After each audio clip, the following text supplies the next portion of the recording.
Ozempic. Is it the miracle drug that we thought? Does the weight stay off? Well, to discuss this and more, we're joined by Kate Save from Be Fit Food, who joins me in the studio. It's wonderful to have you with me. I hadn't heard of this drug. Tell me more. Where have you been, I know. Mike? I guess it really hit the headlines over the last couple of years with a lot of the celebrities in Hollywood seeing this wonder pill for weight loss. And albeit it was actually created for diabetes management, not for weight management, but there have been different classes of this drug now that are used for weight loss. There it is on the screen there. Okay, so it's an injection of some sort, but who can access it? Do you need a script? Is it dangerous? Are we getting rid of it? What's sort of the movements nowadays? So the biggest issue has been the worldwide shortage. So it's pretty hard to access at the moment, and this is definitely because people are using it as a weight loss drug, more so than for the diabetes management that it was created for.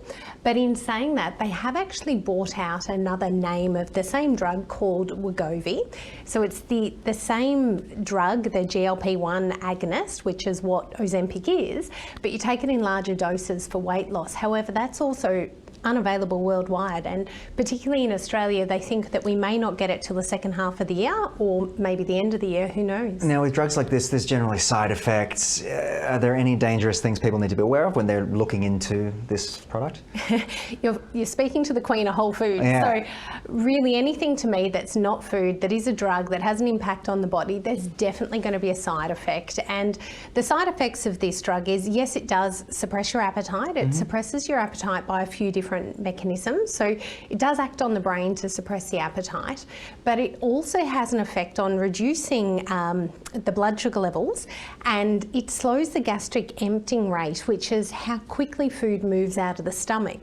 Some of the issues seen with this though is when food is stuck in the stomach for too long and it's stopping the peristalsis or the movement of that food through the system, is that yes, you don't get hungry, but you may also throw up or feel really nauseous and unwell because you've got food sitting there. So some of the reported side effects have been things like this: stomach paralysis or slowing or delayed emptying of the stomach, people feeling sick and nauseous. And aside from that, if you're not managing what you're eating by working with a dietitian or managing your fitness and doing some strength-bearing activity, you may not be getting enough protein or strength-bearing exercise, so the weight that you're losing may be a lot of muscle mass. And the studies have shown up to 40% of the weight being lost is actually muscle mass. So we need people to focus on eating more protein and doing resistance training. So let's touch on that. I think it's interesting. I recently, someone was telling me that BMI is absolutely sort of maybe not as accurate as we first thought, and that was what I grew up learning about. But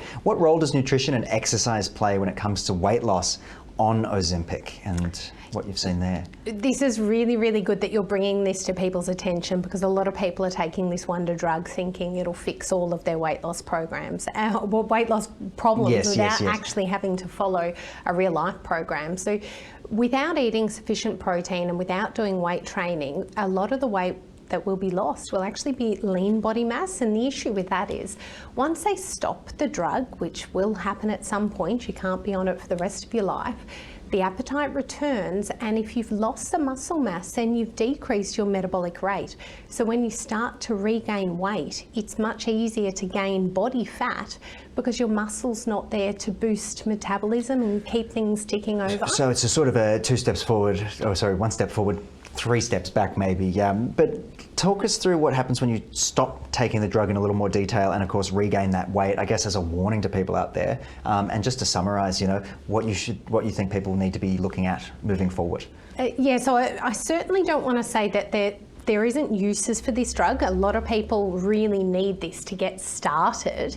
However, if they're not paying attention to what they're eating and they start to not consume enough protein or a really good diet, if you're not balanced, you're not getting the vitamins, the minerals, the micronutrients, then you actually can get malnutrition even whilst having weight on. So you're not really going to get that desired effect if you're not eating well and exercising. So to maintain the muscle mass whilst using Ozempic, it really means that you need to focus more on what you're eating, change your habits, create some lifelong habits. So once you stop the drug, those habits stay with you and hopefully the weight stays off as well. Kate, very well said by you. Thank you for bringing this to our attention, something for our audience to do some research into, because as we know, it's a changing space, but appreciate you coming down.